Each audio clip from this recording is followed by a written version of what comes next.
Je m'appelle Bruno Reviron, je suis français. Je vis au Pérou depuis 23 ans, dans la région d'Huaraz, où je suis guide dans la Cordillère Blanche et dans la Cordillère Waiwash.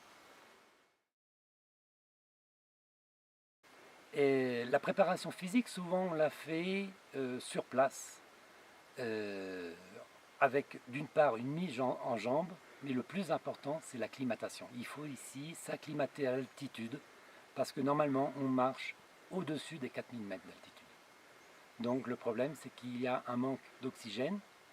À chaque fois que l'on monte 100 mètres en altitude, on perd 1% d'oxygène dans l'air, et ce qui fait qu'on a des problèmes pour respirer à partir d'une certaine altitude.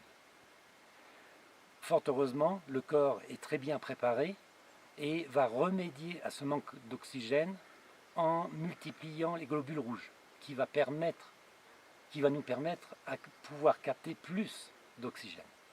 Et pour ça, il faut un certain temps d'adaptation. Il faut prévoir en règle générale 4 jours d'acclimatation pour être bien préparé pour partir sur un trek aux alentours des 4000 mètres d'altitude. Les désagréments, c'est un problème pour respirer. Au début, ce qu'on appelle le mal des montagnes, le soroche, on a mal à la tête. On peut avoir éventuellement quelques vomissements. On peut avoir des insomnies, un manque d'appétit.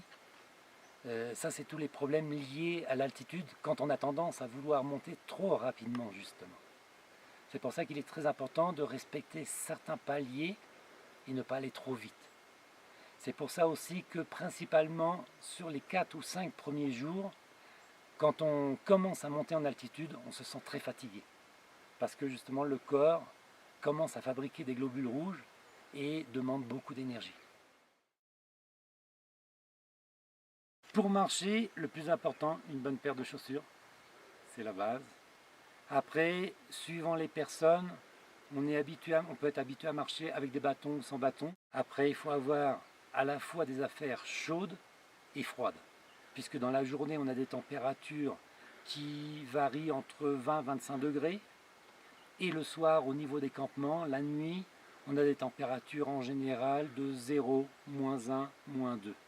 Le plus facile, ce sont des vêtements qui puissent s'ouvrir. Parce qu'en fait aussi avec l'altitude, il y a une grande différence entre quand on est exposé au soleil et quand on passe à l'ombre, où là on a de grandes variations de température.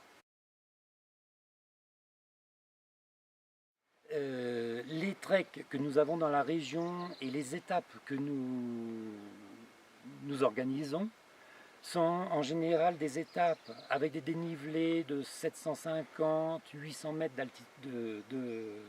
d'altitude de dénivelé. Et ce sont des distances relativement réduites. En général, on ne dépasse pas les 15 km, ce qui fait que c'est à la portée réellement de tout le monde. La clé, c'est l'acclimatation. Il y a beaucoup de treks que l'on peut faire au Pérou, mais parmi les plus fameux au monde, nous avons ici la Cordillère Waiwash, qui est un trek réellement extraordinaire.